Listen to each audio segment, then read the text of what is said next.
Hello everybody. ఒకప్పుడు cancer అంటే ఎక్కడో ఒకళ్ళకో ఇద్దరికో ఊర్లో వచ్చేది అని అనుకునేవాళ్ళం. కానీ ఇవాళ రోజున ప్రతి ఒక్కళ్ళకి క్యాన్సర్ వచ్చే రిస్క్ ఉంది అని అనడంలో అతిశయోక్తి లేదు.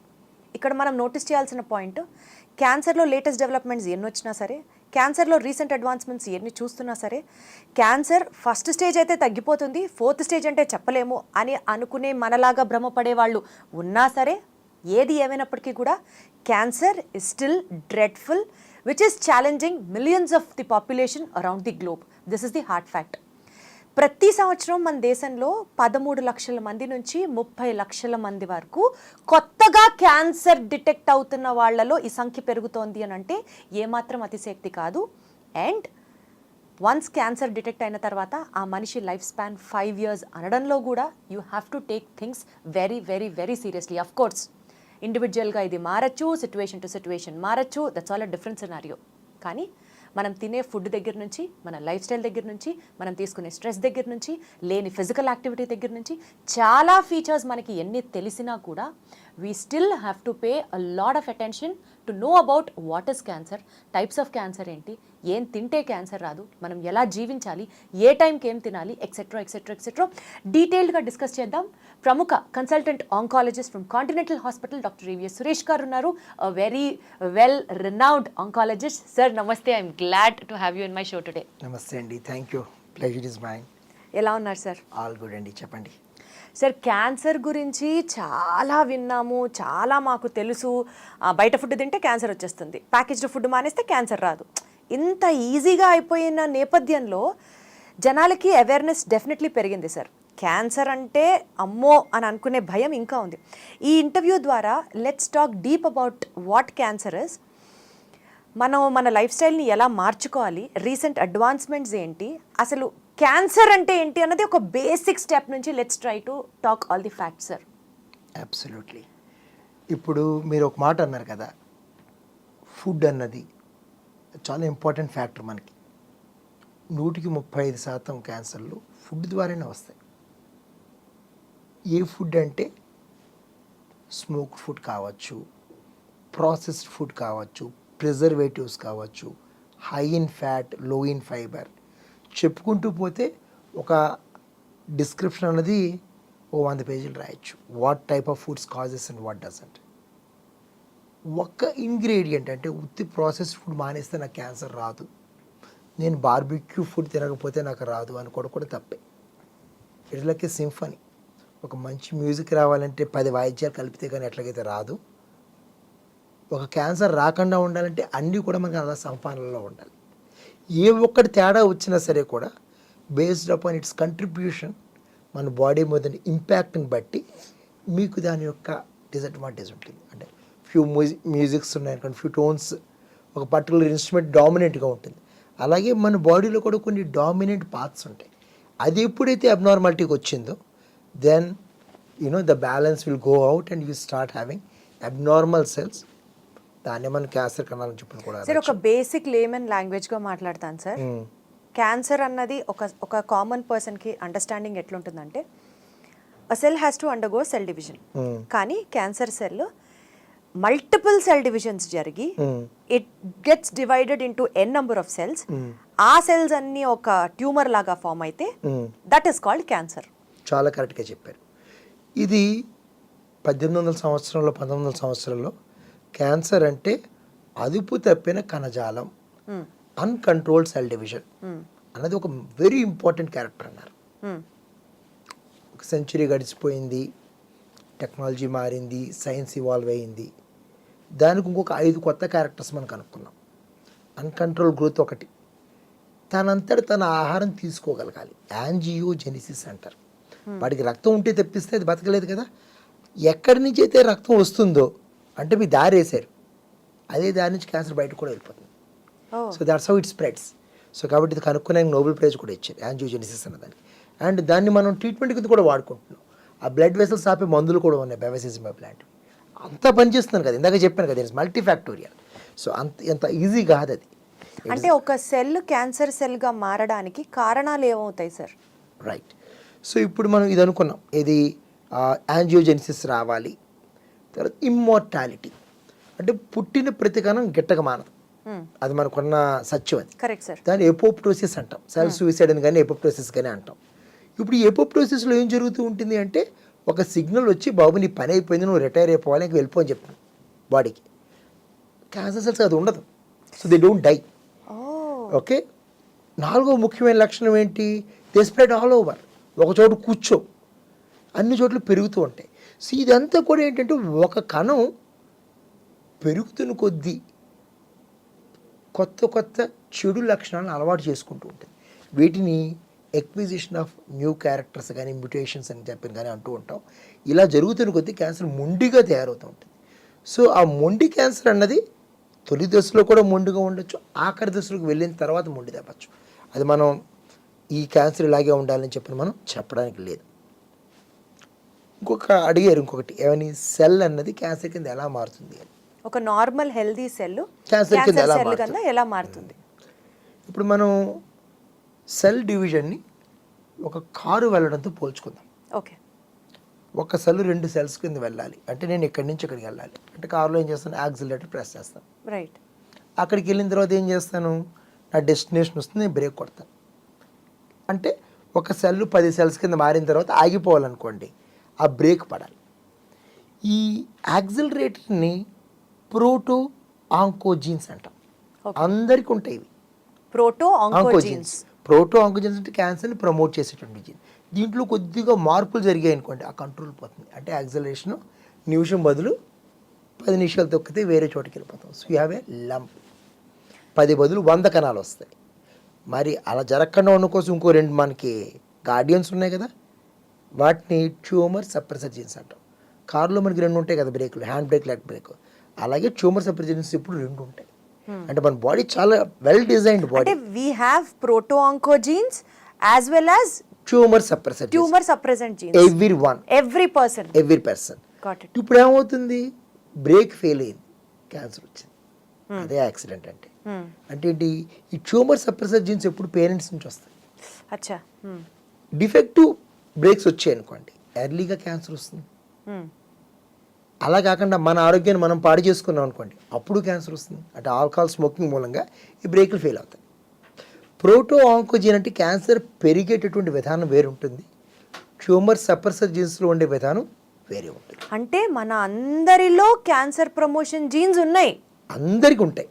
దాన్ని మనం అనవసరంగా స్టిమ్యులేట్ చేస్తేనే క్యాన్సర్ వస్తుంది. Right sir. సో అసలు ఎలాంటి ఫ్యాక్టర్స్ ఆ ప్రోటో ఆంకోజీన్స్ ని స్టిమ్యులేట్ చేస్తాయి, తద్వారా మనకి క్యాన్సర్ వస్తుంది?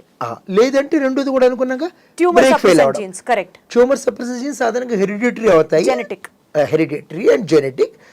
తల్లిదండ్రుల నుంచి పిల్లలకి అట్లా వచ్చే అవకాశం ఉంటాయి. అది వేరే రకమైన సైన్స్, ఇది వేరే రకమైన. పర్సంటేజ్ లో మాట్లాడుకుందాం సార్. ప్రోటో ఆంకోజీన్స్ వల్ల వచ్చే క్యాన్సర్ ఎంత పర్సంటేజ్ ఉంటుంది? క్యాన్సర్ సప్రెసెంట్ జీన్స్ వల్ల జెనెటికల్ గా వచ్చే క్యాన్సర్లు ఎంత పర్సంటేజ్ ఉంటుంది? ఈ proto oncogene and tumour suppressor genes కలిపి ఉన్నవి, దాన్ని కూడా మనం మాట్లాడుకోవాలి. అవి ఒక 40 ఉంటాయి. ఒక 30 దాకా మనకి ఓన్లీ ప్రోటో ఆంకోజీన్స్ వల్ల వస్తాయి. ఒక 10-20 దాకా ట్యూమర్ సప్రెసర్ జీన్స్ వల్ల వస్తాయి. It's a combination. ఒక 20-30-40 combined and 10 towards the tumour suppressor. అంటే సార్ టెక్నికల్ గా నేను చెప్పట్లేదు, మీరు చెప్పిన దాంట్లోంచి ఒక జస్ట్ అర్థం చేసుకోవడానికి ప్రయత్నిస్తున్నాను. కరెక్ట్ మీ if I am wrong. Proto oncogenes నుంచి వచ్చే క్యాన్సర్ శాతం ఎక్కువ కొంచెము. ఎస్. అంటే మన లైఫ్ స్టైల్ చేంజెస్ వల్ల మనమే దాన్ని యాక్సలరేట్ చేసుకొని తెచ్చుకుంటున్నాము ఈజ్ ది ఇన్ఫరెన్స్. పర్ఫెక్ట్. ఇంకా అంతకన్నా బాగా చెప్పలేం. రైట్. So perfect. సో ఇది ఎందుకు స్టిమ్యులేట్ అవుతుంది అంటే అందరికీ తెలిసినవే, కనీసం 1,00,000 సార్లు విని ఉంటారు ఈ మాటలు. Smoking 30%, food 35%, sun exposure, excess and light 2 కూడా, వైరల్ ఇన్ఫెక్షన్స్, హెపటైటిస్ BC వల్ల కూడా క్యాన్సర్ వస్తుంది, హ్యూమన్ ప్యాపిలోమా వైరస్ వల్ల క్యాన్సర్ వస్తుంది. సో ఈ ప్రోటో ఆంకోజీన్స్ని ఆంకోజీన్ కింద మనకి మార్చి క్యాన్సర్ తీసుకొచ్చేటటువంటివి కొన్ని నోన్ థింగ్స్ ఉన్నాయి. ఇవంతా కూడా అక్వైర్డ్స్. ఒక అద్భుతమైన స్టేట్మెంట్ ఉందండి, పుస్తకంలో రాశారు, genetics load the gun and lifestyle pull the trigger. అందరికీ మీరు అన్నారు కదా, అందరికీ ప్రోటో ఆంకోజీన్ ఉన్నాయి, ట్యూమర్ సప్రెసర్ జీన్స్ ఉన్నాయి. మన లైఫ్ స్టైల్తో మనం పాడు చేసుకుంటాం. కొంతమంది దురదృష్టవంతులు ఉంటారు, చిన్నపిల్లలకు వచ్చే క్యాన్సర్ అవన్నీ, అవి తల్లిదండ్రుల నుంచి వచ్చిన బ్రేక్ ఫెయిల్యూర్స్. అందరికీ వస్తాయని కాదు, వస్తే దురదృష్టం అంతే. Absolutely sir. సార్ ఇప్పుడు మీరు చెప్పిన దాంట్లో స్మోకింగ్ అన్నారు, ఆల్కహాల్ అన్నారు, మిగతావన్నీ మీరు చెప్పినవి ఇన్ఫెక్షన్స్. అవునండి. ఈ స్మోకింగ్ డ్రింకింగ్ కట్ చేసుకుంటే క్యాన్సర్ రాదు అని అంటే మేబీ అది కూడా చాలా యాక్టివ్గా ఎనర్జెటిక్గా ఉంది వినడానికి. అబ్సల్యూట్లీ అండి. అంటే మీరు 75% స్మోకింగ్, ఆల్కహాల్, తర్వాత వైరల్ ఇన్ఫెక్షన్స్ ప్రివెంటబుల్. అంటే అన్నంత మాత్రాన స్ట్రెస్ అన్నది కూడా ఒక కారణం. ఇవి రెండు కూడా, ఈ మూడు కూడా ఇండీడ్ ఎందుకు చేస్తాయి క్యాన్సర్ అంటే it is going to increase the oxidative stress. ఎప్పుడైతే స్ట్రెస్ వచ్చిందో అప్పుడు జెనెటిక్ డ్యామేజ్ జరుగుతుంది. జెనెటిక్ డ్యామేజ్ ఎప్పుడైతే జరుగుతుందో అది ప్రోటో ఆంకోజెన్ క్యాన్సర్ కింద మారుతుంది. So root cause is stress on the cell level. Sir ఒక కామన్ నానుడి మాట్లాడుకుందాం సార్. యూజువల్గా నాకు అనిపిస్తూ ఉంటుంది, కోవిడ్ అప్పుడు కూడా నేను ఇది చాలా గమనించాను.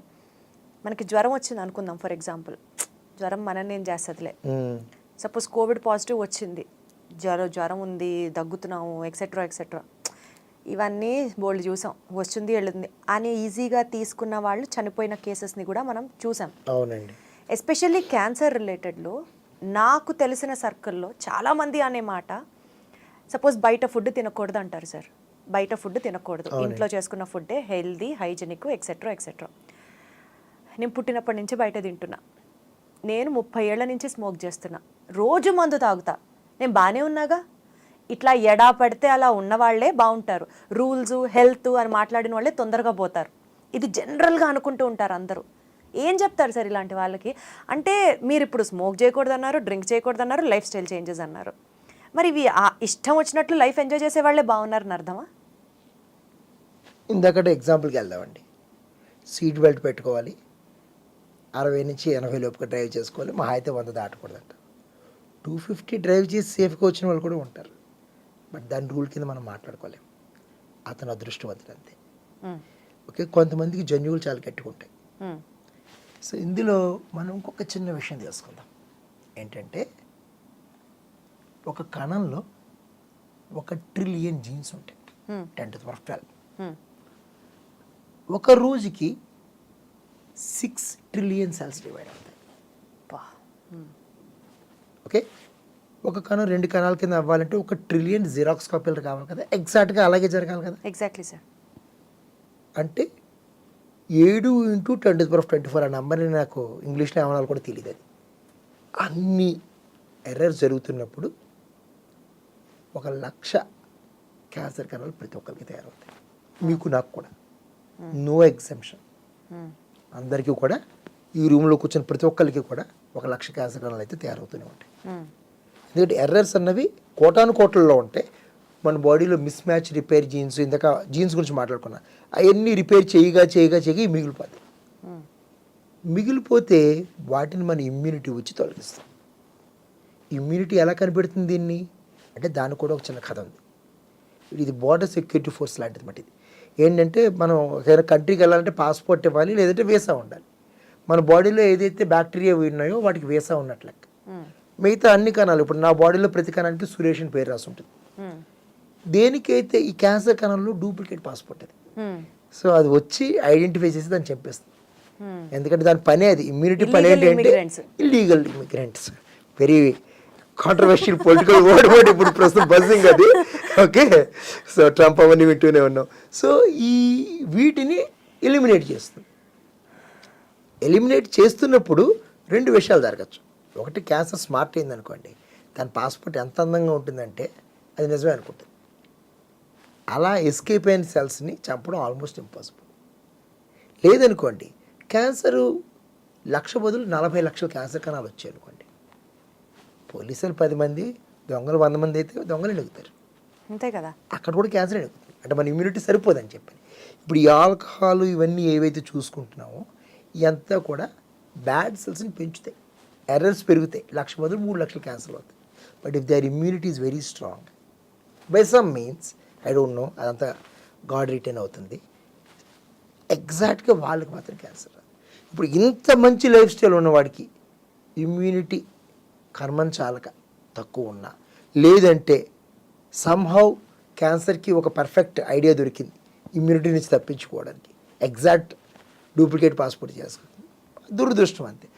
ఎంత మంచి లైఫ్ స్టైల్లో వాళ్ళు క్యాన్సర్ రావచ్చు. సో అదృష్టం దురదృష్టం మీద ఆధారపడిన మనిషి జీవితం తెలిసి పాడు చేసుకోవడం తప్పు, అనవసరం. అంతేనండి. ఇప్పుడు వాళ్ళు అన్న మాటలు చెప్పారు కదా, ఇంత చేస్తూ ఉంటారంటే బ్యాడ్ లైఫ్ స్టైల్ ఉన్న వాళ్ళు బాగున్నారంటే వాళ్ళకి ఇమ్యూనిటీ బాగుంటుండొచ్చు, వాళ్ళ అదృష్టం బాగుంది అంతే. వెరీ వెల్, దాని మీద మనం ఆధారపడలేం. Exactly sir. సార్ అసలు భారతదేశంలో కానీ ప్రపంచవ్యాప్తంగా కానీ ఎన్ని రకాల క్యాన్సర్లు ఉన్నాయి సార్? ప్రతి ఆర్గాన్కి క్యాన్సర్ రావచ్చండి. అబ్బా, కొన్ని వేల కొద్దీ ఉంటాయి ఆ రకాలు చూసుకుంటుంటే. ఒక్కొక్క ఆర్గాన్లో కూడా కనీసం ఒక 20-30 రకాలు ఉంటాయి. చిన్న ఎగ్జాంపుల్ చెప్తాను. ప్రోస్టేట్ అని చెప్పని గ్రంథి ఉంటుందండి. హార్మోన్ ఇలా తీస్తే అలా క్యాన్సర్ తగ్గిపోవాలి. అదే ప్రోస్టేట్లో న్యూరో ఎండోక్రైన్ క్యాన్సర్ వచ్చింది అనుకోండి, 5 నెలలు దాటి మనిషి బతకడు. 5 నెలలే? స్టేజ్ 4కి వెళ్ళిపోతే 5 months అంతే అండి దాని లైఫ్, అంతకంటే ఎక్కువ ఉండదండి. చాలా అగ్రెసివ్ క్యాన్సర్స్ అండి అవన్నీ. సో ఇలాగ ఒక్కొక్క క్యాన్సర్కి ఒక్కొక్క రకమైనటువంటి నేచర్ వచ్చేస్తూ ఉంటుంది. So stage, biology and response and immunity, ఈ యొక్క కలయికతో వచ్చిన అవుట్కమ్ ఏంటంటే క్యూర్ కానీ నో మోర్ పేషెంట్ కానీ. సార్ ఇప్పుడు క్యాన్సర్ డ్రెడ్ఫుల్లే. స్టేజ్ 1 అయితే పర్వాలేదు, స్టేజ్ 4 అంటే ఆశ వదిలేసుకోవాలి అనుకునే ఓ అండర్స్టాండింగ్ గురించి మాట్లాడితే, అసలు క్యాన్సర్ని ఇంకా అర్లీగా డిటెక్ట్ చేసేసుకుంటే, ఇవాళ క్యాన్సర్ సెల్స్ బాడీలో ఫామ్ అవుతున్నాయి అంటే రేపు ఎల్లుండో మనకు తెలిసిపోతే బాగుండు అని అంటే, early signs and symptoms of cancer ఎలా, how do we come to know or how do we detect them? So question నేను రివర్స్లో ఆన్సర్ చెప్తాను. ఏంటంటే స్టేజ్ 1 క్యాన్సర్ క్యూరబుల్ అనుకుంటాం, అది వాస్తవం కాదని మాకు తెలియడానికి సుమారుగా 100 సంవత్సరాలు పట్టింది. ఓకే, ఒకప్పుడు అంతా స్టేజ్ అనుకునేవాళ్ళం. ఇక్కడ ఉందనుకోండి జబ్బు, ఇది మాత్రం తొలగించేస్తే తగ్గిపోతుంది అనుకునేవాళ్ళం. ఇది దాటి దీనికి ఒక కాంపౌండ్ వాల్ ఉంటుంది, లింఫాటిక్ సర్కిల్ అంటాం. అక్కడ దాకా వచ్చింది అనుకోండి స్టేజ్ 2 అంటాం. లింఫాటిక్స్ దాటి వెళ్ళిపోయింది అనుకోండి అంటే కాంపౌండ్ వాల్ బ్రేక్ అయిపోయింది, స్టేజ్ 3 అంటాం. బాడీ అంతా పాకిపోతే స్టేజ్ 4 అంటాం. బాడీ అంతా పాకిపోతే ఇంకా మనం ఏం చేయలేము, క్యూమోలు ఇచ్చేసి వదిలేస్తామని చెప్పారు. కానీ లింఫోమస్ ఉన్నాయి, స్టేజ్ 4లో కూడా క్యూర్ అవుతున్నాయి. స్టేజ్ 1లో ట్రిపుల్ నెగిటివ్ బ్రెస్ట్ క్యాన్సర్స్ అవ్వట్లేదు. ఎందుకంటే బయాలజీ ఈజ్ ఇంపార్టెంట్. ఇది ఒక రాడికలైజ్డ్ ఎలిమెంట్ అండి, ఏది మన క్యాన్సర్ అన్నది. దానికి 2 మార్గాలు: రాడికల్స్ని చంపేయడం అంటే కీమోథెరపీ లాంటిది, కూర్చుని డిస్కస్ చేసి దాన్ని మంచి మనిషిగా మార్చడం, రివర్సల్, క్యాన్సర్ రివర్సల్. సో ఈ రెండిట్లో ఏది ఎవరిలో పనిచేస్తున్నది మనం ఇంకా తెలుసుకునే పరిస్థితికి రాలేదు. Science is evolving. కానీ ఆ రకంగా మార్చేటటువంటి, అంటే ఒక పూల్ అని ఒక చిన్న మ్యూటేషన్ ఉంటుంది. ఎండోమెట్రియల్ క్యాన్సర్ మామూలుగా అయితే స్టేజ్ 2, 3 ఉందనుకోండి, రేడియోథెరపీ, కీమోథెరపీ అన్నీ ఇచ్చేసేవాళ్ళం ఒకప్పుడు. ఇప్పుడు పోల్ మ్యూటేషన్ వాళ్ళకి స్టేజ్ 3 దాకా ఏం అక్కర్లేదమ్మా, మీ బాడీ మిమ్మల్ని చూసుకుంటుంది, వదిలేద్దాం అంటారు. స్టేజ్ 3లో కూడా క్యూర్ అవుతున్నాయి జస్ట్ సర్జరీ తోటి. స్టేజ్ 1లో P53 అనే మ్యూటేషన్ వచ్చింది, మహాభయంకరమైన మ్యూటేషన్. కీమో అన్నీ ఇచ్చేస్తాం, స్టేజ్ 1లో కూడా ఇస్తాం. ఎందుకంటే మాకు తెలుసు ఆ జబ్బు ఏ రోజు అయినా వెనక్కి వచ్చి మమ్మల్ని స్టేజ్ 1 అన్నా స్టేజ్ 4 అన్నా you can not take it for granted, ఏదన్నా జరుగుతుంది. ఎగ్జాక్ట్, బయాలజీ అర్థం చేసుకుందాం. సో ఈ బయాలజీ గురించి ఒక రెండు స్టెప్స్ వెనక్కి వెళ్దాం. సర్క్యులేటింగ్ ట్యూమర్ సెల్స్ అంటాం, సిటీసీ.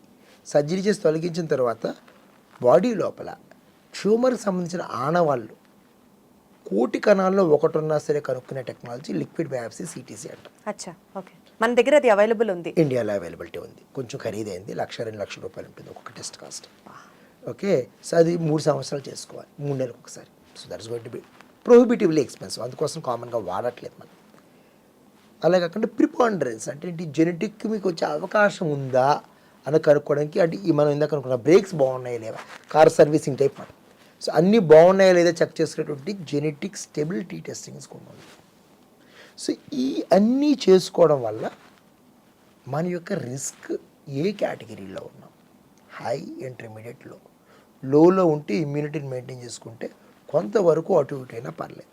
హై రిస్క్లో ఉన్న వాళ్ళకి చాలా జాగ్రత్తగా ఉండాలి. అంటే సార్ సిమ్టమ్స్ని గుర్తించుకోవడం కన్నా ముందు ప్రయర్గా స్క్రీనింగ్ చేసుకోవడం బెటర్ అని చెప్తున్నారు. ఎగ్జాక్ట్లీ. ఇప్పుడు స్క్రీనింగ్ చేసుకుంటే ఇంకా తొలి దశలో కనిపించింది. అంటే ఏ ఏజ్ నుంచి స్క్రీనింగ్ మీరు సజెస్ట్ చేస్తారు సార్? టైప్ ఆఫ్ ట్యూమర్ని బట్టి అండి. ఇప్పుడు సర్వైకల్ క్యాన్సర్ 35-40 ఇయర్స్ నుంచి రికమెండ్ చేస్తాం. బ్రెస్ట్ క్యాన్సర్ 40 అబోవ్ రికమెండ్ చేస్తాం వెస్ట్లో, ఇండియాలో 35 అంటున్నాం. ప్రోస్టేట్ క్యాన్సర్ 50 దాటిన తర్వాత, కోలోన్ క్యాన్సర్ 50 దాటిన తర్వాత, ప్రతి క్యాన్సర్కి అది డెవలప్ అవ్వడానికి ఒక నిర్దిష్టమైన సమయం ఉంటుంది. ఆ సమయం తర్వాత స్క్రీనింగ్ చెప్తాం. అచ్చా అచ్చా. హై రిస్క్ స్క్రీనింగ్ అనుకోండి, అంటే బ్యాడ్ హ్యాబిట్స్ ఉన్న వాళ్ళకి ఇంకా ముందర మొదలు పెడతాం. Got it sir. సార్ ఇప్పుడు క్యాన్సర్ ట్రీట్మెంట్ గురించి మాట్లాడితే ఒకప్పుడు కీమోథెరపీ అన్నారు, దాని తర్వాత ఇమ్యునోథెరపీ గురించి ఇప్పుడు మాట్లాడుతున్నారు.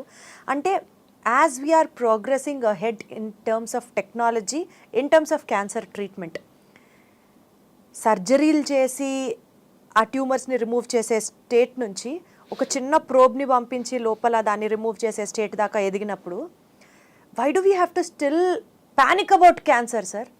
అంటే క్యాన్సర్కి ట్రీట్మెంట్ ఉందా లేదా? ఉందంటున్నారు, ఈజీ అయిపోయింది అంటున్నారు, అడ్వాన్స్మెంట్స్ వచ్చాయంటున్నారు, మనుషులు చచ్చిపోతున్నారు. ఇది ఇందాకనే అనుకున్నాం కదా, బయాలజీ అనేది ఒక మిస్టరీ, మనకి ఇంకా అర్థం కావట్లేదు.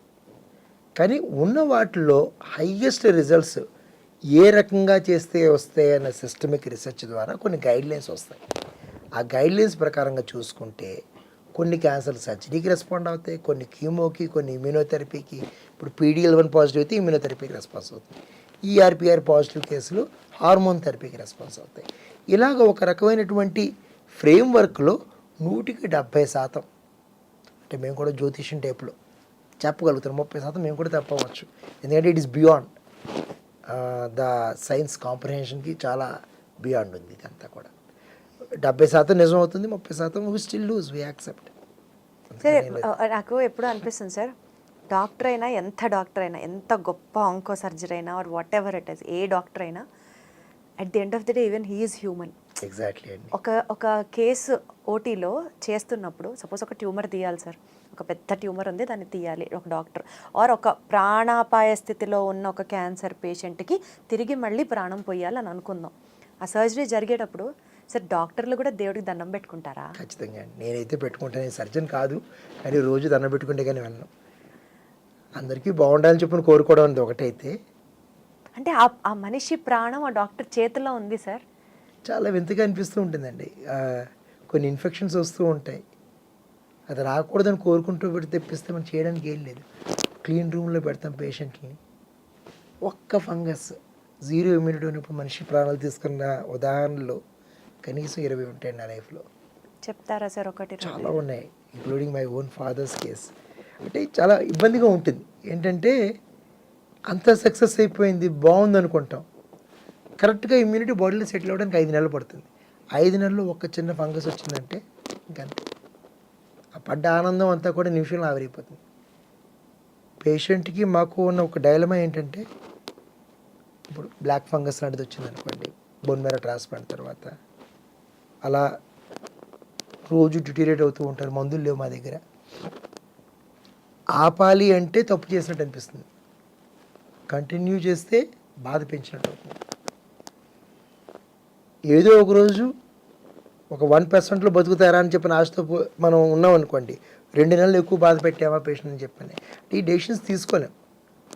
అప్పుడు అనుకుంటాం మాట, ఏదో ఒక దారి చూపించు, ఫ్యామిలీని నాకు ఒక గైడ్ చేయించారు చూపించే సమయం దాన్ని పెట్టుకుంటాం. ఏదో ఒక డెసిషన్ తీసుకోవాలి. అవుట్కమ్ అంటే ఓడిపోయి మ్యాచ్ ఆడినట్టు ఇది.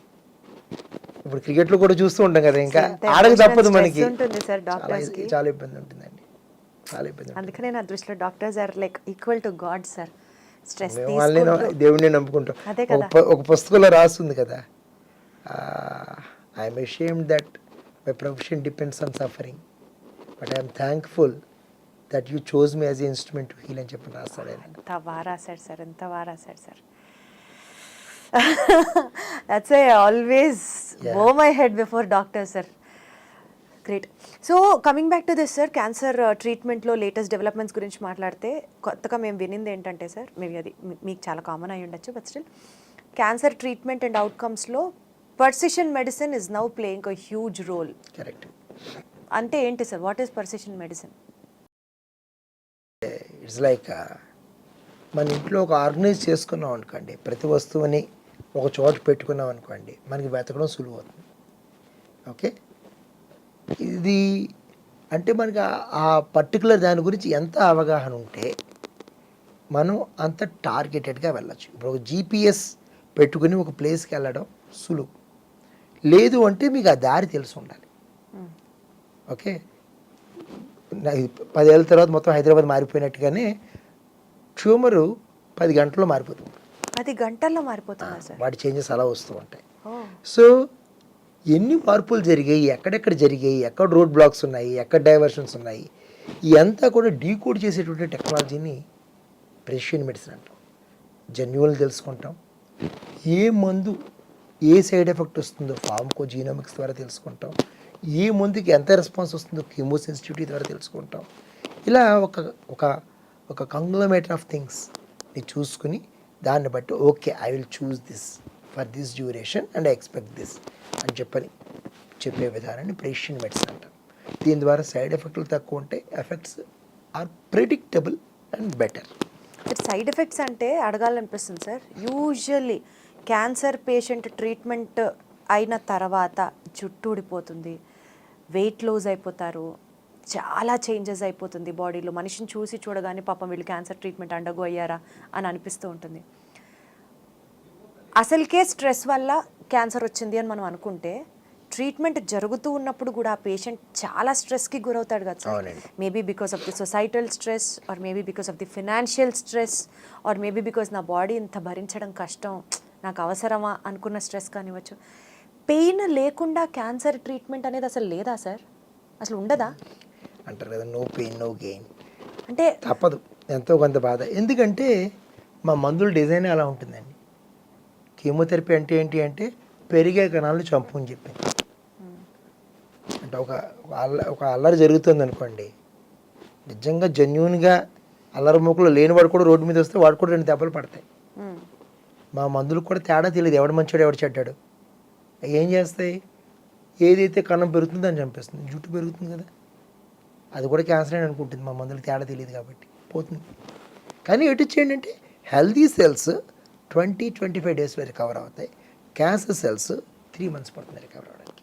కాబట్టి మనం హెల్దీ సెల్ రికవర్ అవ్వగానే ఇంకొక మందు ఇస్తాం, అంటే క్యాన్సర్ సెల్ని కింద ఉన్నప్పుడు ఇంకో 4 దెబ్బలు వేస్తాం.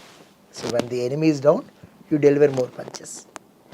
ఇది ఒక ఫిలాసఫీ, అందుకోసం సైకిల్స్ అంటాం కీమోథెరపీని మనం. అలాగే ఇంకొక మాట అన్నారు, బరువు తగ్గిపోతారండి. బరువు తగ్గడం 2 కారణాలు. ఒకటి స్వయంగా క్యాన్సర్ అది బతకాలంటే మన ఇమ్యూనిటీ వీక్ ఉండాలి కదా. కాబట్టి బ్రెయిన్కి ఏం చెప్తుంది, ఆకలి అయిపోయింది ఇంక తినక్కర్లేదు అని చెప్తుంది, ఒక కెమికల్ సెక్రెట్ చేసి. కాబట్టి క్యాన్సర్ పేషెంట్ తినబుద్ధి కాదు, దాన్ని ఓవర్కమ్ చేసుకుని ఆ సిగ్నల్ సప్రెస్ చేసుకుని ఇంత అన్నం తినాలంటే అంత తినాలి. లేకుంటే బ్రెయిన్ సిగ్నల్ బేసిస్ మీద నాకు కడుపు నిండిపోయింది అనుకుంటే that is a wrong signal. డబ్బులు బాగానే ఉన్నాయి, డబ్బులు తెలుసు సార్ క్యాన్సర్ ట్రీట్మెంట్ తీసుకుంటూ సైకలాజికల్ కౌన్సిలింగ్ కి కూడా వాళ్ళు అండర్గో అవ్వాలి, చాలా ఇంపార్టెంట్. తెలుసు సార్. చేసిన తర్వాత క్వాంటిటీ కూడా సరిగ్గా తినాలి. ఇంత తినలేకపోవచ్చు స్టమక్ క్యాన్సర్ లాంటి వాళ్ళు, ఇంతే దాంట్లో హై ఎనర్జీ పెట్టుకుని తినండి. ఎందుకంటే don't go by your signals, ఎందుకంటే they are all false, fabricated signals cancer పంపిస్తుంది. దాని క్యాన్సర్ కెకాక్సియా అంటాం మెడికల్ పరిభాషలో. దానివల్ల బరువు తగ్గిపోతారు మనుషులు. అవన్నీ కూడా బ్యాడ్ సిగ్నల్స్ని ఓవర్కమ్ చేయాలంటే forceful eating, high energy and proper balance eating. దాన్ని తగ్గించడానికి కూడా మెజిస్ట్రాల్ ఎస్టేట్ లాంటి ట్యాబ్లెట్స్ ఉన్నాయి. బట్ మెయిన్గా ఏంటంటే you need to motivate your self. Right balanced food తింటే నీరసం రాదు. వామిటింగ్ ఆపడానికి అద్భుతమైన మందులు ఉన్నాయి, ఎప్రెపిటెంట్, ఫోసెప్రెపిటెంట్, న్యూపిటెంట్. కావాలనుకున్నా మీరు వామిటింగ్ చేసుకోలేదు, అంత మంచిగా. ప్రతి సైడ్ ఎఫెక్ట్కి యాంటీడోట్ వాడుతూ తీసుకుంటే పెయిన్ తక్కువ ఉంటుంది, ఉండదని చెప్పం, మేనేజబుల్గా ఉంటుందండి. అంటే క్యాన్సర్ ట్రీట్మెంట్ తీసుకుంటాం అంటే ఇంత పెయిన్ఫుల్ ప్రాసెస్ అండర్గో అవ్వడం అంటే మనిషి ట్రీట్మెంట్తో యుద్ధం చేస్తూ తనలో తాను యుద్ధం చేసుకుంటూ సర్వైవ్ అవ్వడమే క్యాన్సర్ సర్వైవర్. అదే సర్వైవర్ అంటారు, కరెక్ట్ అని పదం వాడారు. So they are the winners. They are the winners sir, మామూలు ఇది కాదు. అండ్ ఈ జర్నీలో హెల్ప్ చేసిన ఫ్యామిలీ మెంబర్స్ అవ్వచ్చు, ఫ్రెండ్స్ అవ్వచ్చు, డాక్టర్స్ అవ్వచ్చు, వీళ్ళందరూ దేవుళ్ళే ఆ నిమిషానికి. అనుకున్నాం కదా, ఇది T20 నెగ్గింది అనుకున్నాం కదా, అందులో పిచ్ క్యూరేటర్ దగ్గర నుంచి రాహుల్ ద్రవిడ్ దాకా అందరికీ ఉన్నట్టుగానే మేమందరూ కూడా బ్యాక్గ్రౌండ్లో పనిచేసేవాళ్ళం. ఎవరు డాక్టర్లు కానీ నెగ్గే ఎప్పుడు విజయం అన్నది పేషెంట్ విజయం సాధిస్తారు క్యాన్సర్ మీద, అంతే కదండి. మనం అంతా మన రోల్ ప్లే చేస్తాం అంతే. సార్ ఒకసారి క్యాన్సర్ వచ్చి తగ్గిన తర్వాత మళ్ళీ ఇంకా క్యాన్సర్ రాకుండా ఉంటుంది అని చెప్పచ్చా హాయిగా? కష్టం, ఎందుకంటే your body is prone for it. అందుకోసం మొదటిసారి క్యాన్సర్ వచ్చిందిగా. అంటే అయితే ఇమ్యూనిటీ తక్కువ, లేకపోతే ఎర్రర్స్ ఎక్కువ. ఒకవేళ కనుక మనం ఆ ఎర్రర్ ఎందుకు వచ్చిందో కనిపెట్టి దాన్ని క్లియర్ చేస్తే, ఇమ్యూనిటీని కరెక్ట్గా చేసుకున్న లైఫ్ స్టైల్ మారితే చాలామందికి రాకపోవచ్చు. ఓకే. 5 ఏళ్ళ దాకా క్యాన్సర్ రాకపోతే క్యూర్ అయిందంట. 5 years దాకా క్యాన్సర్ రాకపోతే ఇంక మళ్ళీ రాదు క్యాన్సర్ అంతే అంటామండి. ఒకవేళ వచ్చిన కొత్త క్యాన్సర్ అవుతుంది. సార్ ఇప్పుడు ఈ రకంగా వచ్చేది ఓకే ఫైన్. కొన్నిసార్లు క్యాన్సర్ని నిర్మూలించడానికి సర్జరీలు చేస్తారు కదా, చేసినప్పుడు కూడా ఎక్కడన్నా బాడీలో ఒక చిన్న క్యాన్సర్ ముక్క ఉండిపోతే అది మళ్ళీ గ్రో అవుతుంది అని అంటారు. అంటే అప్పుడు తప్పిదం డాక్టర్లేదే అవుతుందా? ముందుగా మ్యాక్సిమం పాసిబుల్ వెతకడానికి ప్రయత్నం చేస్తాం. పెట్ స్కాన్ లాంటివి చేస్తాం. కొన్నిసార్లు బ్లడ్ టెస్టులు చేస్తాం. బ్లడ్ టెస్ట్లో కూడా క్యాన్సర్ తెలుస్తుందా సార్? అంటే క్యాన్సర్ ఎక్కడున్న కెమికల్ రిలీజ్ చేస్తుంది అది. ఇప్పుడు CA-125 ఓవేరియన్ క్యాన్సర్ ఎక్కడ దాక్కున్నా దాని లక్షణం అది. అంటే ఏంటి, ఇప్పుడు ఏదైతే కుళ్ళిపోయిందో అది వాసన ఎట్లాగైతే వస్తుందో, క్యాన్సర్ ఉంటే దాని యొక్క కెమికల్ బయట ఎలా కనిపిస్తూ ఉంటుంది. సో అలాగా 1-4 సార్లు స్క్రీన్ చేస్తాం. అంతా తర్వాత కూడా మిగిలిపోతే అదృష్టం అని కూడా ఇందాక చెప్పాను కదా. సో నోకులు ఉంటే ఉంటారు. సార్ ఇప్పుడు లేటెస్ట్గా artificial intelligence has also creeped in to medicine. అవునండి. Not only for software programming or etc., it has also has a very decent role in the fields of medicine. So cancer ki artificial intelligence ఏ రకంగా help అవుతుంది in terms of detection to treatment to surgical procedures? Artificial intelligence role ఏంటి sir? మీరు చెప్పిన సీక్వెన్స్లోనే వెళ్దాం. Detection అన్నారు, cancer detection అన్నది. అది ఒకప్పుడు ఒక జీన్స్ ఇందాక అనుకున్నాం కదా, 10⁻12 జీన్స్ అనుకున్నాం కదా. అంటే 1 ట్రిలియన్, అంటే అది రాయడానికి మనకి సరిపోదు. జీన్స్ యొక్క అనాలిసిస్ చేయడానికి హ్యూమన్ జీనోమ్ ప్రాజెక్ట్లో మొట్టమొదట కంప్యూటర్ పవర్స్ తక్కువ ఉన్నప్పుడు 11 సంవత్సరాలు పట్టింది. ఇప్పుడు 11 రోజుల్లో మేము జీన్ రిపోర్ట్ ఇవ్వగలం. 11 రోజుల్లో ఇవ్వడం వల్ల అడ్వాంటేజ్ ఏముంది? ఫస్ట్ ఆఫ్ ఆల్ స్టేజ్ మారదు, అంతే కదా, టైం సేవ్ అవుతుంది. కాస్ట్ ఆఫ్ పేషెంట్ సఫరింగ్ కూడా తగ్గుతుంది. కాస్ట్ ఒకప్పుడు ఇదే జెనెటిక్ టెస్టింగ్ హ్యూమన్ జీనోమ్ ప్రాజెక్ట్కి $20 బిలియన్ ఖర్చు అయింది. ఇప్పుడు 20,000 rupees. Wonderful sir, wonderful. So this all because of the advancements in the computing you call artificial intelligence. అలాగే ఇంటి దగ్గర పేషెంట్ ఉన్నాడు, నాజియా వచ్చింది, watch I'm seeing you I'm కానీ రింగ్స్ కానీ, that's also smart ring. Okay, interesting. Okay, good. So you have 2 ways to monitor your self. Okay, ఇవన్నీ ఏంటంటే nausea ప్రెడిక్షను, fall ప్రెడిక్షను ఇవన్నీ చెప్తుంటే I can make them more comfortable. So ప్రతి నిమిషం నేను patient pulse మీద చేపెట్టి కూర్చోలేను. So you have sensors which are attached and part of your body. అవి ఇప్పుడు రింగ్ అంటే మనకి జీవనశైలి భాగం అంతే అది. అలాగే స్పెసిఫిక్ టార్గెటెడ్గా మనం ఒక డ్రగ్ను కూడా తయారు చేసుకోవచ్చు.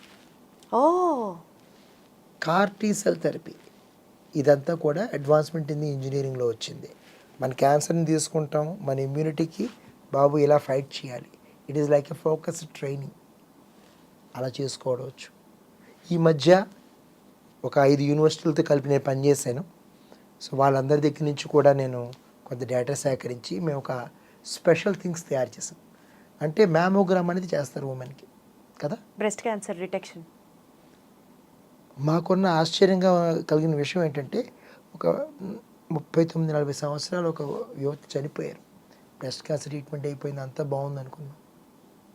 అర్థం కాలేదు ఎందుకు చనిపోయారని. సడన్ హార్ట్ అటాక్ అన్నారు. 40 ఏళ్ళలోకి ఏంటి, అసలు కోవిడ్ లేదు, వ్యాక్సిన్ లేదు, ఆవిడ భయం కూడా హార్ట్ అటాక్ వస్తుందని చెప్పి అనుకుని, అందుకోసం వ్యాక్సిన్ కూడా తీసుకోలేదు. మొత్తం పరిశోధిస్తే ఏంటంటే మ్యామోగ్రామ్లో చిన్న కాల్షియం స్టిక్ కనిపించేసరికి ఇదేంటి ఇలా కనిపించిందని చెప్పని మళ్ళీ తిరిగి తవ్వడం మొదలుపెట్టాం. చాలా ఇన్స్టిట్యూట్స్, వైజాగ్ నుంచి కొన్ని అయితే మనకి యూకే నుంచి కొన్ని, వీరంతా కూడా డేటా ఇచ్చారు నాకు. మొత్తం అంతా కష్టపడ్డాం. తర్వాత ఏం తెలిసిందంటే, హార్ట్లో కనరీ వెసల్స్ అంటారు కదా, దానికి బ్రెస్ట్ వెసల్కి ఎగ్జాక్ట్గా సేమ్ సైజ్ ఉంటుంది. బ్రెస్ట్లో కాల్షియం కనిపిస్తే హార్ట్ అటాక్ వస్తుంది అర్థం. ఇది కూడా ఒక రకంగా ప్రివెన్షన్ మెడిసినే.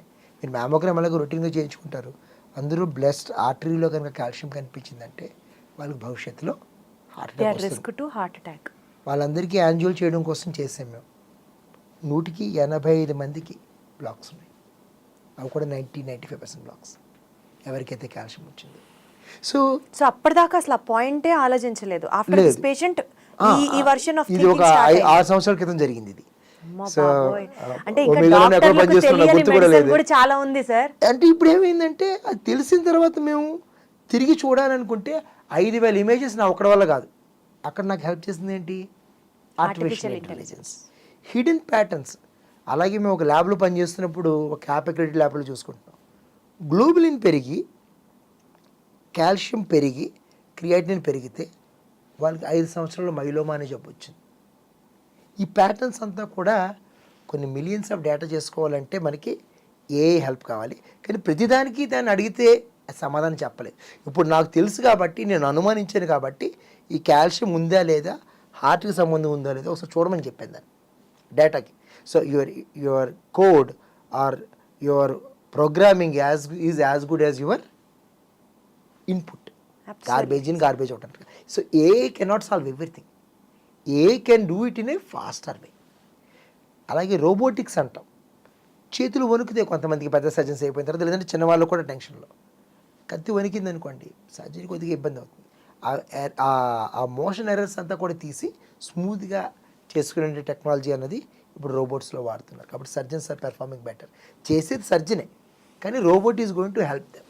సో ఇదంతా కూడా మొన్న రెస్పాన్సిబుల్ ఏఐలో ఒక పెద్ద ఆయన ఒక పదం వాడారు. It is augmented intelligence, not artificial. So it is going to help the physicians to argument అని చెప్పి అన్నారు. నచ్చింది అది నాకు. అది వండర్ఫుల్ సార్. సార్ ఇప్పుడు నాకు అనిపిస్తూ ఉంటుంది, ఆర్టిఫిషియల్ ఇంటెలిజెన్స్ ఇంత అద్భుతాలు చేస్తుంది కదా, ఒక పేషెంట్కి క్యాన్సర్ ట్రీట్మెంట్ తీసుకునేటప్పుడు ఈ పేషెంట్ అంత ఇంటెన్సిటీ ఆఫ్ ట్రీట్మెంట్ని భరాయించగలరా లేదా అని కూడా ఒక రిపోర్ట్ ఇచ్చేస్తే ఖచ్చితంగా చెప్పగలం. అబ్బా వాళ్ళు పాపం ఎలా చెప్తాం అంటే కాంబినేషన్ ఆఫ్ ఫ్యాక్టర్స్.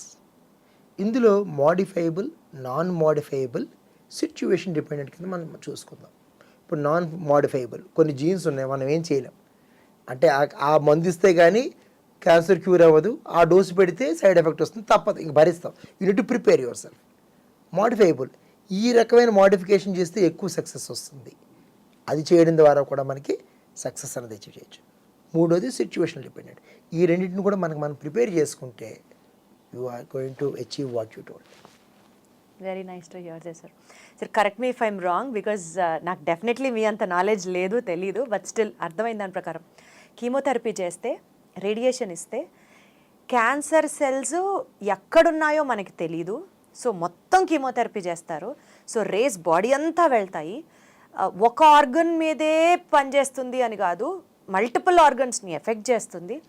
కాబట్టి మనిషి ఓవరాల్గా వీక్ అవుతారు. This is what we have been hearing. ఈ నేపథ్యంలో organ preservation in cancer treatment అనేది కూడా సాధ్యమే. You can protect your organs while getting treated to cancer. Right అండి.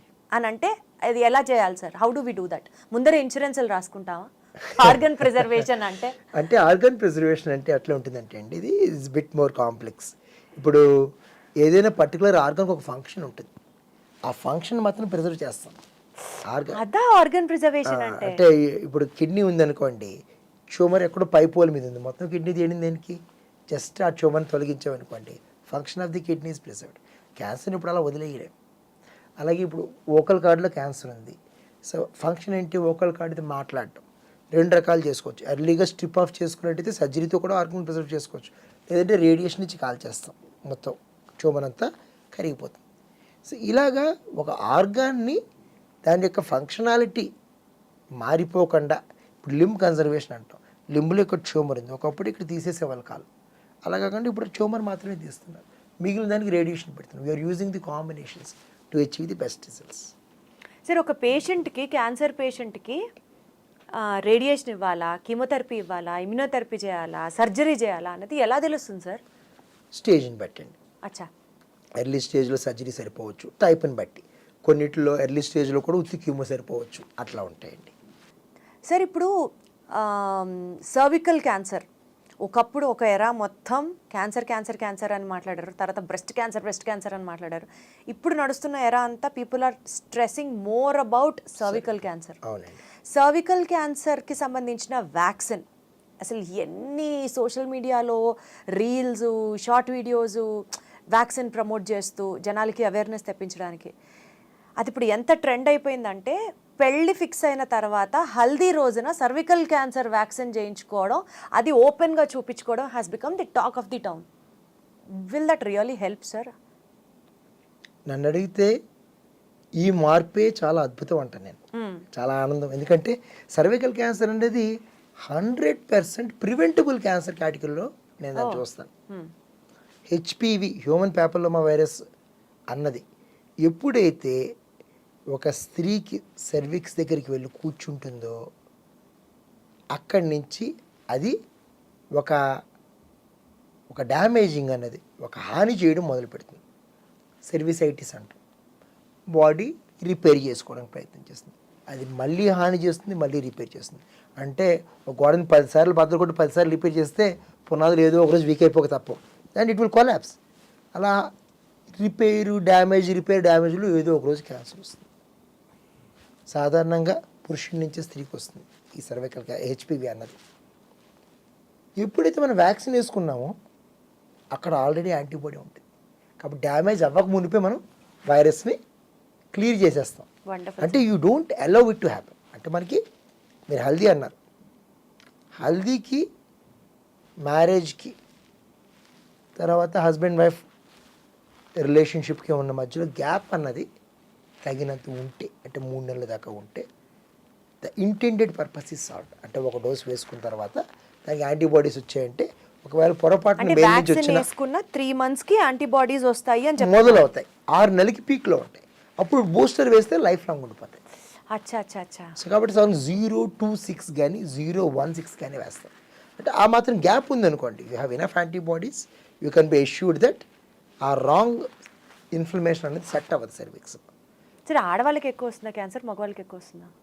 సర్వికల్ క్యాన్సర్ కేవలం ఆడవాళ్ళకి మాత్రమే వస్తుంది ఆబ్వియస్లీ, కానీ హెచ్పివి మూలంగా మగవాళ్ళకి కూడా క్యాన్సర్ వస్తుంది. సో ఆ వ్యాక్సిన్ మగవాళ్ళు కూడా తీసుకోవచ్చు. అండ్ మగవాళ్ళకి సాధారణంగా ఏజ్ లిమిట్ కూడా ఉండదు.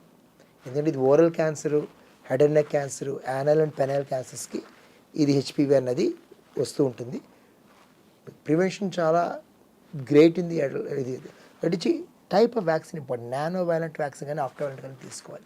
మేల్స్ అయితే అంటే వ్యాలెన్సీ అంటే టైప్స్ ఆఫ్ వైరస్ని బట్టి మనం నెంబర్లు ఇస్తాం. 16, 18 వెరైటీ ఉందంటే 2 రకాలు మనం కవర్ చేస్తాం. బై వ్యాలెంట్, క్వాడ్రి వ్యాలెంట్ అంటే 4 టైపులు కవర్ చేస్తాం. ఆక్టా అంటే 8, నానో అంటే 9. సో ఎంతవరకు బ్రాడర్ కవరేజ్ చేయగలిగితే అంత మంచిదని చెప్పారు అర్థం. Got it sir. అసలు వ్యాక్సిన్స్ గురించి మాట్లాడదాం సార్. ప్రివెన్షన్ అంటున్నాం కాబట్టి what are the vaccines should we take to prevent cancer and ఏ ఏజ్లో తీసుకోవాలి? వ్యాక్సిన్స్ 2 రకాలు. ఒకటి ప్రివెంటింగ్ ది క్యాన్సర్, మీరు అన్నట్టుగా హెచ్పివి. నన్ను అడిగితే మినార్కి తర్వాత తీసుకోవడం బెస్ట్. ఎప్పుడైతే గర్ల్స్ అవుతారు. బాయ్స్ ఎప్పుడు తీసుకున్నా పర్వాలేదు. Sooner the better. చిన్నప్పుడు ఇమ్యూనిటీ గట్టిగా ఉంటుంది, 2 డోసులు చాలు. ఒక్కసారి మనం పెద్ద కొద్ది ఇమ్యూనిటీ తగ్గుతుంది కాబట్టి మనకి ఇంకా ఎక్కువ డోసులు తీసుకోవాల్సిన అవసరం అనేది పడుతూ ఉంటుంది. So sooner the better. HPV is one of the strong things I recommend. Got it sir. అలాగే హెపటైటిస్ బి, లివర్ క్యాన్సర్ ఆపుతూ ఉంటుంది. హెపటైటిస్ సి కూడా కొత్తగా వ్యాక్సిన్ వస్తుంది, అది కూడా లివర్ క్యాన్సర్ మనకి తగ్గించే అవకాశాలు ఉంటాయి. థెరపటిక్ వ్యాక్సిన్స్ అని కొన్ని ఉంటాయి. అంటే ఏంటి, మన బాడీలో ఇమ్యూనిటీని తీసుకుని ట్యూమర్ బయటికి తీసుకుని ఇచ్చే ట్రీట్మెంట్ వ్యాక్సిన్స్. డెండ్రియాన్, డెండ్రైటిక్స్ థెరపీస్ ఇలాంటివి. ఇవి కూడా వచ్చిన తర్వాత, క్యాన్సర్ వచ్చిన తర్వాత తీసుకోవాల్సినవి. సో ఇది గ్రాస్గా వ్యాక్సినేషన్. అంటే సార్ మనకి ప్రివెంట్ చేయడానికి వ్యాక్సిన్స్ ఉన్నాయి, వచ్చిన తర్వాత ఎదుర్కోవడానికి వ్యాక్సిన్స్ ఉన్నాయి. What are we to say about the cost effectiveness of the medicine sir? Sir preventive vaccine is 100% successful. ఎందుకంటే సర్వైకల్ క్యాన్సర్ ప్రతి 8 మందిలో ఒకరికి వస్తుందండి. అదే నేను కాస్ట్ గురించి మాట్లాడుతున్నాను. ఎకనామికల్ 8 మందిలో ఒకరికి వస్తుందండి. వ్యాక్సిన్ కాస్ట్ ఇండియన్ వ్యాక్సిన్ అయితే సీరం ఇన్స్టిట్యూట్ అయితే చేస్తుంది 2500, 3000 ఎంత ఉంది. 2 డోసులు అంటే 5000 రూపాయలు.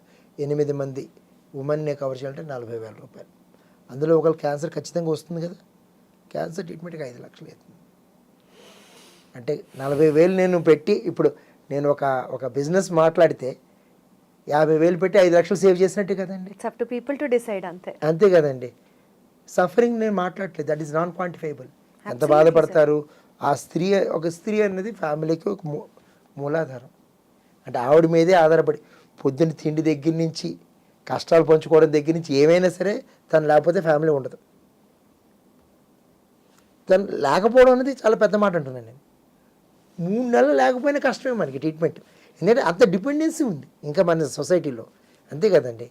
అది అలా that is a good thing actually. We have lot of emotions and bondings to share. వాళ్ళు బాధపడితే మనం కూడా బాధపడతాం, అదే నెగిటివ్ కూడా అవుతుంది. ఎందుకంటే ఎక్కడ ఫ్యామిలీ బాధపడుతుందో అని చెప్పని ఆడవాళ్ళు ఒక పట్టన్న జబ్బు ఉందని చెప్పరు, అంతా లోపలగానే తీసేసుకుంటారు. అందుకోసం అడ్వాన్స్ స్టేజ్కి వెళ్ళిపోతూ ఉంటారు. చెప్పరు వాళ్ళు, అంటే చెప్తే బాధపడతారని చెప్పి అనుకుని అది ఇంకా ఎక్కువ నెగిటివ్ లూప్లోకి వెళ్ళిపోతూ ఉంటుంది అన్నమాట. అది అండర్స్టాండబుల్ సార్, అర్థమవుతుంది సార్. ఒక 2 కామన్ మిత్స్ జనాల్లో ఉన్నవి డిస్కస్ చేస్తాను సార్, దాంతో will conclude the interview today. First thing వచ్చేసి బయట ఫుడ్ తినకూడదు అంటారు, కానీ 5 స్టార్ హోటల్స్లో లేదా మంచి హైజెనిక్ ప్లేస్లో వాళ్ళు యానిమల్ ఆయిల్స్, వనస్పతిలు, డాల్డాలు వాడరు, మంచి refined sunflower oil are refined groundnut oil వాడతారు, చాలా హైజెనిక్గా గ్లవ్స్ వేసుకొని వంట చేస్తారు. అలాంటి చోట మేము తింటాం, సో మాకేం కాదు అంటారు. అలాంటి చోట తింటే క్యాన్సర్ రాదు, it is fine and happy. వాళ్ళు వాడిన ఆయిలే వాడరు, ఆ బ్లాక్ హైడ్రోకార్బన్స్ సెడిమెంట్ అయినవి వాళ్ళు యూస్ చేయరు. ఇట్లా ఎడ్యుకేషనల్గా వాళ్ళే చాలా ఇంటలెక్చువల్గా చెప్పి ఇలాంటి ప్లేస్కి వెళ్ళి మేము బయట తింటున్నాం అని చెప్తారు. అలాంటి అప్పుడు క్యాన్సర్ రాదా నిజంగా? అది సేఫేనా?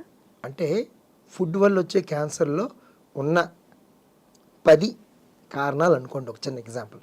4 కారణాలు వల్ల ఆపారు, మిగతా 5, 6 ఎక్కడున్నాయి? అంటే 5, 6 అంటే అందులో మైదా వాడాడు అనుకోండి, ఫైబర్ లేదనుకోండి, ఒక 10 గులాబ్ జాములు పెట్టాడు అనుకోండి, అది స్టార్ హోటల్లో ఉంటాయి కదా మాత్రం, అవి తిన్నాం అనుకోండి. హై షుగర్స్ కూడా మనకు కారణమే కదా. హై షుగర్స్ కూడా క్యాన్సర్ కారణమా sir? In the blood. Is it? One of the very common reasons, it thrives on it. But అంటే షుగర్ మానేస్తే క్యాన్సర్ రాదని కాదు, షుగర్ పెరిగితే క్యాన్సర్ వస్తుందని. It is other way round. Okay, so very high sugars. Alarming sir. Okay, so ఇంకొకటి preserved food. మీరు food preservative వాడతారు, అప్పటికప్పుడు ఏమీ చికెన్ మటన్ ఏమి అలాంటివి ఏమి తీసుకోరు కదా, అన్నింటిలోనూ ప్రిజర్వేటివ్ వాడుతున్నారు. ఓకే, ఫ్రెష్గా ఏమీ కట్ అవ్వవు కదా. ఎప్పుడైతే ప్రిజర్వేటివ్ వాడారో, ప్రిజర్వేటివ్లో ఏముంటుంది? బ్యాక్టీరియాని చంపేటటువంటి, గ్రోత్ కుదరినటువంటి కెమికల్స్ వేస్తారు. ఎంత కడిగినా, ఎంత చేసినా, ఎంత ప్రాసెస్ చేసినా కొంత అమౌంట్ ఆఫ్ కెమికల్ మన బాడీలోకి వెళ్తుంది. అది మన బాడీలో డిఎన్ఏని డ్యామేజ్ చేసి మన శరీరంలో సగం చంపుతుంది. అంటే అది పగబట్టి కణం పెరుగుతుంది. అదే శత్రువులు అంటే ఇప్పుడు that's how the cancer gets initiated. Preservatives అదే కారణం. సో వాళ్ళు 5 తీసుకున్నారు, 5 వదిలేసారు. సో అసలు బయట ఫుడ్ తినద్దు is the take away home. Preferably food తినద్దు, ఫ్రెష్ బయటికి వెళ్ళండి, సలాడ్ తినండి. You understand right? So what you choose should not have preservatives. Got it sir, perfect sir. Right sir. And ఇంకొకటి, సెల్ ఫోన్ ఎక్కువ చూస్తే cancer వస్తుంది, కరెక్టేనా sir? అది నేను మాట్లాడలేనేమో, ఎందుకంటే ఆల్మోస్ట్ రోజుకి 12 గంటలు సెల్ ఫోన్ మీదే ఉంటాను నేను ఎప్పుడు. మన అందరూ కాదు, పోస్ట్ కోవిడ్ బాడీలో పార్ట్ అయిపోయింది అది. అది లేకపోతే మనం బతకలేకపోతున్నాం. స్మార్ట్ ఫోన్లు అన్ని లక్షలు పెట్టి కొనిందే అరచేతిలో ప్రపంచాన్ని చూడడానికి. అంతే కదండి. ఎప్పుడైతే రాక్షసులు ప్రపంచం కంట్రోల్లో పెట్టుకున్నారో వాళ్ళు పతనం అయిపోతారు. ఫోన్ కూడా అంతే, మనం పెట్టుకున్నాం అనుకుంటాం కానీ మన పతనానికి కారణం. నిజమేనా సార్? అదే మిత్ కాదు కొంతవరకు నిజమేనండి. ఎందుకంటే బ్లూ లైట్ అన్నది స్ట్రెస్కి ఫస్ట్ రీజన్. మన బాడీలో మెలటోనిన్ అని ఒకటి ఉంటుంది, బ్రెయిన్లో కెమికల్ ఉంటుంది, మన సర్కేడియన్ రిథమ్ చూస్తుంటుంది. ఆ సెల్ రెస్ట్ తీసుకున్నప్పుడే రికవర్ అవుతుంది, అంతే కదా. ఆ బ్లూ లైట్ చూస్తే మెలటోనిన్ రాదు, అంటే మీరు ఇమ్యూనిటీ అప్పటికి రికవర్ అవ్వదు. ఇందాక మనం మాట్లాడుకున్నాం కదా, ఇమ్యూనిటీనే 1,00,000 క్యాన్సర్ కణాలను ఆపుతుంది. 10,000 మంది పోలీసుల్లో 5,000 మందిని మీరు రిక్రూటే చేసుకోలేదు, because melatonin is not there. HR పడుకున్నట్లు లెక్క. రెండోది *#07# అని చెప్పిన ఫోన్లో ఒకసారి *#07#. ఉండండి సార్, నేను మీతో మాట్లాడుతూనే కొడతాను. ఏం చేయాలి చెప్పండి. అది మీది ఐఫోన్ కదా, వాళ్ళు చాలా తెలివైన వాళ్ళు. Android ఆండ్రాయిడ్ ఫోన్ ఇందులో కూడా వెబ్సైట్లోకి వెళ్ళి దొరుకుతుంది. ఓకే, ఏ వెబ్సైట్లోకి వెళ్ళాలి? యాపిల్ వెబ్సైట్లో ఇస్తారు. ఓకే కొట్టి చూడండి, తప్పే ఉంది మీకు. చెప్పండి సార్. *#07# అని కొడితే ఏమొచ్చింది, ఏం రాలేదా? It will take you to legal and regulatory అది ఇస్తాడు.